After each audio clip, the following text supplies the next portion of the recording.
Alhamdulillah sekarang sudah bareng Al Hasan atau Syekh Hasan nih, insya Allah nih kedepannya nih ya. Masya Allah. Anda kemarin lihat ini apa namanya, dengerin voice antum sama beliau gitu.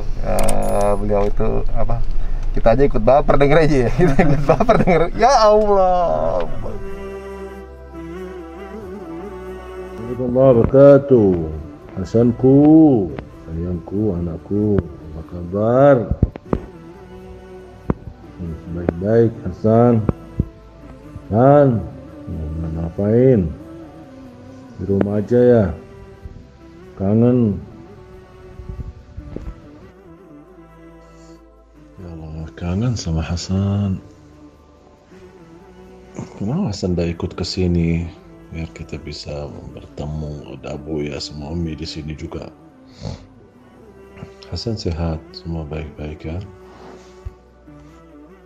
Sebenarnya saya kangen sama Hasan, ingin duduk berdua, ngobrol gitu. Ingin Abuya curhat sama Hasan, ada satu urusan yang terjadi sama Abuya, saya ingin curhat, mau ngobrol-ngobrol. Namun tidak sempat ini, ya Allah. Kita mau santai ke pantai, malah ramai, orang banyak orang kanan kiri. Aduh. Bagaimana sih kedekatan sama Abuya? Abuya panggilnya apa? Iya, Abuya. Abuya.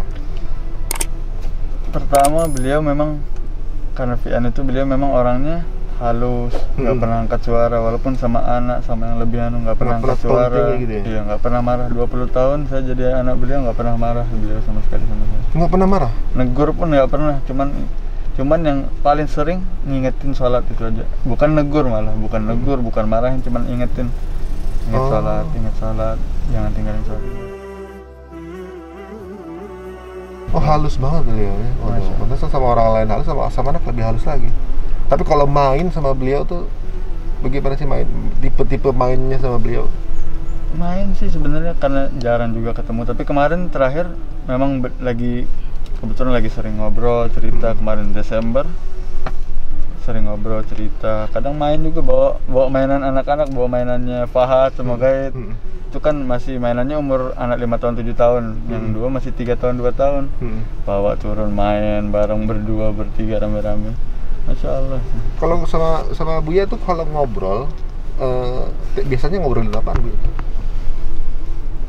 Dia curhat juga? Iya, curhat. Kalau ada yang buat hatinya kurang enak, curhat. Sering kadang ngaji juga berdua, saling simak. Tapi itu makanya kadang sekarang sedih juga gara-gara udah nggak ada teman belajar ngaji, nggak ada teman belajar untuk tanya jawab. Masalah itu sih lebih karena kehilangan sosok guru.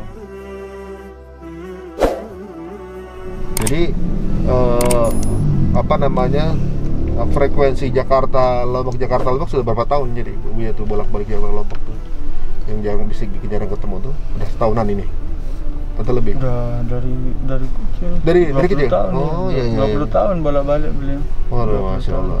Tapi sebenarnya beliau tuh sakit apa sih sebenarnya? Ada penyakit nggak sih sebenarnya?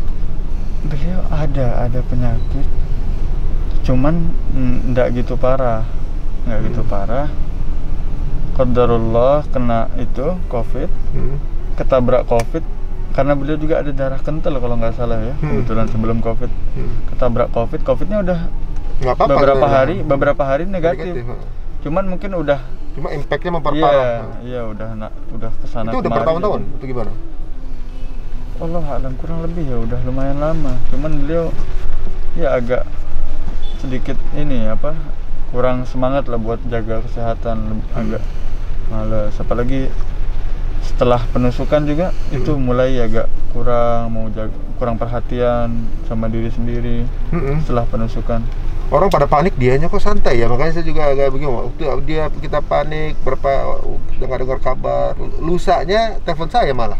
Oh nggak apa-apa, doa saya habis itu langsung kasih video kalau dia masih segar. Waduh. Nah, sebenarnya waktu sama Abuya nih, misalnya dia tuh pernah nggak sih ibaratnya sedih atau juga mungkin marah dengan hal lain itu? Nggak pernah? Apa memang benar-benar asli nggak pernah? Marah sih biasa. Allah alam ya, nggak pernah lihat sama sekali marah. Cuman kalau sedih setiap ngobrol memang tetap sedih terus, curhat-curhat. Makanya kadang aku juga bingung, apa kayaknya mungkin capek juga, mungkin lelah, mungkin apa ya? Baper juga bakal. Iya, kayak mungkin kalau dia suka curhat-curhat kayak kurang belum bahagia gitu, kayak masih belum bahagia, kurang bahagia, masih ada target iya. yang dikejar gitu ya. Cuman nggak tahu rasanya kalau beliau cerita gitu kayak kurang ngerasain bahagia, masih kayak mau menebus dosa kesalahan, jadi gitu merasa nggak bahagia aja, bawaannya sedih terus. Setiap cerita berdua pasti sedih, nangis. Beliau kalau lagi kangen biasanya Abuya ngapain kalau kangen? itu tetap VN, kadang video call, liatin adik-adik main. Kadang juga terakhir kebetulan datang ke Lombok acara itu, padahal acara kan cuma satu itu, harusnya biasanya balik langsung. Cuman beliau tetap itu ada 4 hari setelah acara masih diam di Lombok, masih banyak yang pengen curhat, rupanya banyak curhatan kemarin pas datang ke Lombok. Ya, itu beliau sering telepon curhat sih, kalau misalnya kangen pasti beliau curhat. Curhat gitu, masalah butuh masalah itu. Teman ngobrol. Iya, butuh teman ngobrol. Tapi kalau alasan sendiri sama Buya kalau lagi kangen juga voice note juga apa langsung telepon? Langsung telepon, cuman biasanya lagi sibuk. Ini rencananya stay di Jakarta atau balik ke Lombok? Mau balik ke Lombok dulu, mau kangen juga sama keluarga, adik-adik di sana. Tapi insya Allah balik lagi, masih ya nggak bisa juga ninggalin adik-adik masih kecil kan. Insya Allah balik lagi. Nah, next ke depan berarti meneruskan dakwah Buya atau jalan yang sendiri atau gimana nih? Amin, kan insya Allah. Buya masih ternyata pas kita ketahui banyak banget yang dilakukan beliau yang sudah selesai dan yang masih berjalan kan, masya Allah. Waduh, bagaimana waktu pertama kali dengar kabar mengenai Buya? Saya dengar nggak nangis ya katanya. Iya, hari pertama itu masih kayak mau menolak, percaya lah, apa sih, nggak mungkin ini hari pertama. Hari kedua mulai, oh ya masih mulai fokus doa, terus hari kedua, hari ketiga, hari keempat baru kebetulan datang ke sini kebetulan sama Ami Ana, sama Ami Abdurrahman. Jadi sepi, memang kebetulan sepi, nggak ada orang, cuman kita berempat. Ya di sana akhirnya doa panjang lebar, curhat di situ, curhat sambil dengerin juga VN beliau itu. Wah, udah habis itu udah nggak tahan, ya dilepas aja, dibuang semua. Ini banyak yang baru dapat dan yang mengenal beliau justru pada saat sudah meninggal. Banyak yang baru tahu, banyak yang baru mengenal gitu. Banyak. Bagaimana tanggapan Syekh Hasan mengenai itu?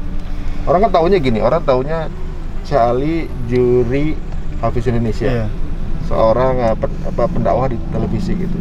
Sekarang baru ketahuan sebenarnya beliau ini mengambil jalan-jalan sepi gitu. Hubungan sama Allah dirahasiakan, baru kebuka sekarang nih. Beliau apain segala macam baru kebuka gitu. Ada nggak yang beliau lakukan? Saya belum tahu. Dari fakta-fakta yang keluar nih, yang saya baru tahu justru dari orang testimoni ya. Ada nggak? Yang sebenarnya yang rumah tadi kita silaturahim, rumah yang direnov tuh belum tahu. Belum tahu. Yang listrik itu juga? Yang listrik juga nggak tahu. Jadi di secretnya rahasianya justru benar-benar sampai anak juga nggak dikasih tahu gitu ya? Ada beberapa yang dia cerita, ada beberapa yang kayak ini yang baru-baru belum tahu. Masya Allah. Yang kalau suka ngasih makan orang tunanetra gitu nggak tahu? Itu tahu. Karena beliau kayaknya dengan orang tunanetra sering cerita juga.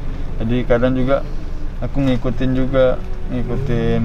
Ya walaupun nggak seberapa lah, nggak sama seperti beliau, cuman ya insya Allah kita membantu sesama saudara, semua kita saudara. Insya Allah. Masya Allah.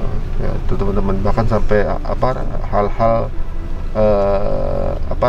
positif itu dirahasiakan sama Syekh Ali ke anaknya gitu. Tapi alhamdulillah semua sekarang jadi tahu, jadi banyak ambil hikmah, bisa meniru seperti apa sebenarnya ngambil jalan sunyi itu seperti apa.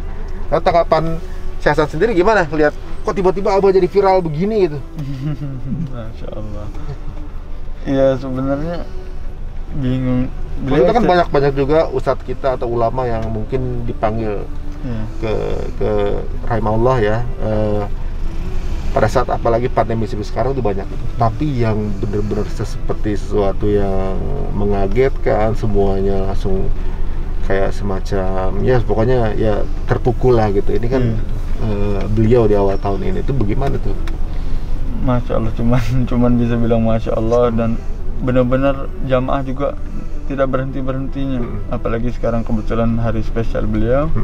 Masya Allah, semua pada bilang. Aku sih lebih sedih kadang ada anak yang kecil-kecil gitu, ibunya sih yang chat bilang, ini anak saya nangis, pengen banget ketemu Syekh Ali, sering nonton Hafiz Indonesia. Jadi anak-anak pun sampai merasa benar-benar kehilangan gitu. Jadi sosok beliau ya luar biasa, karena akhlak beliau lah, akhlakul karimnya yang sungguh luar biasa. Masya Allah. Terima kasih nih Syekh Hasan untuk waktunya kita ngobrol. Terima kasih. Insya Allah kita ada momen lagi bisa ke mengunjungi daerah listrik gitu ya. Insya Allah. Banyak hal lain. Pokoknya kalau Syekh Hasan lagi mau kemana saya ikut juga deh gitu. Ya mudah-mudahan bisa sharing ke masyarakat banyak sisi positif yang bisa kita tiru dari Abu Yahya Ali. Gitu. Terima kasih Syekh Hasan. YouTube-nya apa Syekh Hasan? YouTube-nya Al Hasan Ali Jaber. Al Hasan Ali Jaber. Jangan lupa untuk di-subscribe ya. Oke, kalau gitu terima kasih untuk waktu teman-teman semuanya. Jangan lupa like, subscribe, juga komen, dan juga jangan lupa untuk subscribe Al Hasan Ali Jaber. IG-nya? Al Hasan Ali Jaber. Sama juga. Iya. Kok itu namanya? Emang namanya itu ya? Namanya itu. Oke, teman-teman. Assalamualaikum warahmatullahi wabarakatuh.